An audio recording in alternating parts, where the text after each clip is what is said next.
السلام عليكم ورحمة الله وبركاته. فيديو جديد النهاردة. بإذن الله تعالى هنتكلم في موضوع الجو. اخد لبس معايا صيفي ولا اخد شتوي ولا اخد شتوي بس وماخدش صيفي او اخد صيفي بس، عشان سمعت من ناس كتير اني في السعودية عموما الجو بيكون حر، فانا مش هاخد شتوي وهاخد صيفي بس. فانا عايزة اتكلم في كام نقطة علشان ما ترجعيش تندمي وتمرضي لا قدر الله لا قدر الله، علشان تحافظي على صحتك. و... وبصي عايزه اقول لك كده ان الوقايه خير من العلاج، طبعا كلنا عارفين المثل الشهير اللي بيقول كده. فعايزه اقول لك ان الكلام ده فعلا حقيقي صح، وهيقابلك هناك. يعني بصي هتقولي فعلا انا خلي بالي من نفسي علشان خاطر لا قدر الله ما يحصليش دور البرد الشديد اللي بيحصل لمعظم يعني الاغلبيه المعتمرين. فعشان تتجنبي دور البرد ودور السخونيه ودور اللوز ودور الحاجات دي كلها، تابعي الفيديو ان شاء الله للنهايه هتستفادي.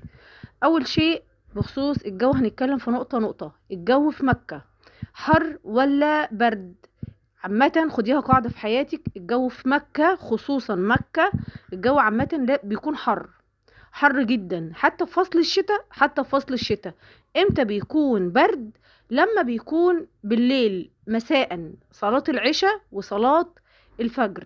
ده بالنسبة للناس اللي هي ما بتستحملش اصلا البرد، الناس اللي هي الستات الكبيرة، الناس اللي هي كبار السن، الناس اللي هي اصلا عندها تعب ما بتستحملش اي تيار هواء من اي اتجاه، فدايما بتحافظ على عظمها او بتحافظ على صحتها. طيب ده بالنسبة للجو في مكة. يعني ناخد لبس معانا صيفي يا مرة كده خلاص؟ لا، عايزة اقولك ان ضروري جدا لازم هتاخدي معاكي كام قطعة بكم. يعني ايه كام قطعة بكم؟ يعني وانتي بتحضري شنطة العمرة خلاص معاكي، حضري الشنطة بتاعتك اللبس صيفي الكام يوم اللي هتقعديهم في مكة، ولبس يكون طري وقطن، مش يعني في أقمشة كده اللي هي اللي بتحرر وبتعرق وبتخليكي كده اساسا يطلع لك حساسيه من جوه من كتر العرق. فتجنبيها خالص الاقمشه دي وما تاخدهاش معاكي. لو عندك اي حاجه من النوعيات دي بتحررك كده وبتحسي بسخونيه وانتي لابساها، تجنبيها وما تاخدهاش معاكي. وانتي بتحضري شنطه العمره حطي معاكي اللبس بتاعك الداخلي يكون الوان فاتحه، ما تكونش الوان غامقه، علشان تعكسي درجات الحراره او تعكسي الشمس بعيده عنك. طيب ده بالنسبه لمكه. يعني مكه بالنهار حر جدا، حتى لو بتشوفي في التلفزيون الدنيا امطار ورعد وبرق وميه وهوا والكلام ده كله، حتى لو بتشوفي الحاجات دي كلها فهي مجرد رياح هتمنعك بس من النزول، وامطار هتمنعك ان انت تنزلي. انما بيفضل الجو حر بالنهار، وممكن يكون برد بسيط بالليل اللي هي صلاة المغرب وصلاة الفجر، صلاة المغرب والعشاء والفجر. ما تقليش على نفسك علشان ما تعمليش وزن زيادة، وعلشان لو حابة تشتري حاجة من هناك وترجعي بيها فيبقى معاكي مساحة في الشنطة بتاعتك. طب برضه هناخد لبس ايه؟ خدي معاكي اللبس لازم يكون صيفي، ده اهم شيء. طيب ليه انا بقولك خدي معاكي قطعة او قطعتين ملابس داخلية بكم؟ احيانا لا قدر الله لا قدر الله، يعني ده بيبقى برضو في ناس مناعتها ضعيفة، بتلقطي عدوى من حد مع الزحام وكده، فلو جالك دور برد او دور سخونية لا قدر الله، يبقى انت معاكي مهما تقلي من الغطا او من البطاطين او من اللبس، يعني لازم تلبسي كده حاجة بكم تدفيكي وتعرقك. مع العلاج والادوية اللي هتاخديها لازم كده تعرقي وتبقي مأمنة نفسك وتدفي صدرك كويس، علشان ربنا يشفيك ان شاء الله باذن الله تعالى بسرعة، وما تحتاجيش او رقدتك ما تطولش في السرير. فخدي معاكي قطعتين اتنين ملابس بكم، يبقوا دول كده موجودين معاكي في شنطتك. مش ضروري يكونوا صوف او اللي هي الملابس التقيلة، لا، حاجات كده قطنية كده بكم يكونوا معاكي في شنطتك. استخدمتيهم ما استخدمتهمش، هم كده كده هيرجعوا معاكي تاني. ناس بتقولي ممكن اخد شال او اخد جاكيت. انا شايفة الشال او الجاكيت هو تمام عادي لو متوفر خديه، ولكن مع القعدة والزحام وبتقومي من هنا كل شوية بتقعدي في مكان تاني، مش عايزاكي تعملي شيل كتير وتعملي وزن على نفسك وتعملي كذا شنطة او كذا حاجة في ايديكي علشان تبقي متفرغة بس كده للعبادة، وميبقاش معاكي كذا شنطة في ايدك. طب ده بالنسبة لمكة. اما بالنسبة للمدينة المنورة فده الجو معتدل، اللي هو ايه، مش حر قوي ومش برد قوي، ولكن فترة الليل برضو بيكون الجو من صلاة العشاء لصلاة الفجر بيكون بس الجو هتلبسي بقى انتي تستخدمي القطعتين ام كم اللي انا قايله لك عليهم.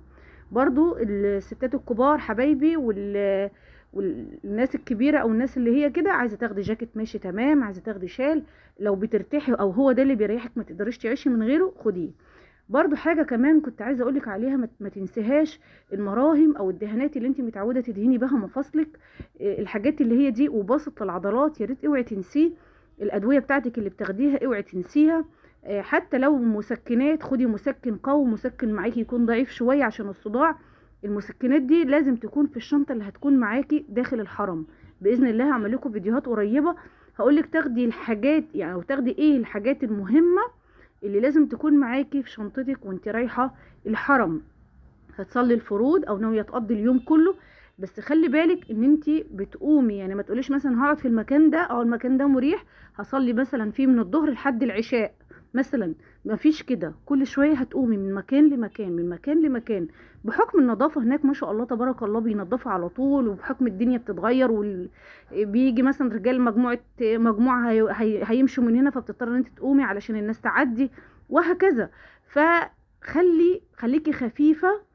يا دوبك هي الشنطه اللي هتبقى في ظهرك هتبقى لما كل شيء ما عدا الباسبور والورق بتاعك والفلوس الصحيحه اللي انا قلتلك عليها في فيديوهات قبل كده. دي ما تحطيهاش في الشنطه اللي انا قلتلك عليها شنطه الظهر. اما التليفون والفلوس الفكه فخليها دايما فيها الحاجات اللي هي دي. والشنطه دي ما تفرقكيش، الشنطه دي تبقى حطها حتى قدامك وانتي بتصلي اثناء السجود كده تبقى قدامك. ده بالنسبه للحاجات وبالنسبه لللبس صيفي ولا شتوي. واخبار الجو هناك ايه؟ الجو يا جماعه الخير معتدل وكويس جدا وما شاء الله تبارك الله. بس انا دايما باكد على معلومه خدي معاكي قطعتين ملابس بكم احتياطي، علشان لو الدنيا بردت فجاه بالليل في المدينه مش في مكه. لان الجو بالليل في مكه سواء بالليل او بالنهار هو الجو ما شاء الله تبارك الله، يعني بالليل بيبقى حر قوي، بالنهار بيبقى حر قوي. اما بالليل بيكون الجو معتدل وحلو وعادي وتقدري تتعايشي من غير ملابس بكم او من غير جواكت او شال او كده. اما المدينه فلا، بيكون الجو حلو ما شاء الله تبارك الله معتدل بالنهار. اما بالليل بيكون شويه برد، يعني ممكن الشباب يستحملوه عادي ما يحسوش بالبرد. انما زي ما بقول لكم كده كبار السن والناس اللي كده ما بتستحملش اي تيار هواء او عندها حساسيه او بياخدوا معاهم ملابس يدفوا نفسهم تجنبا لاي دور برد.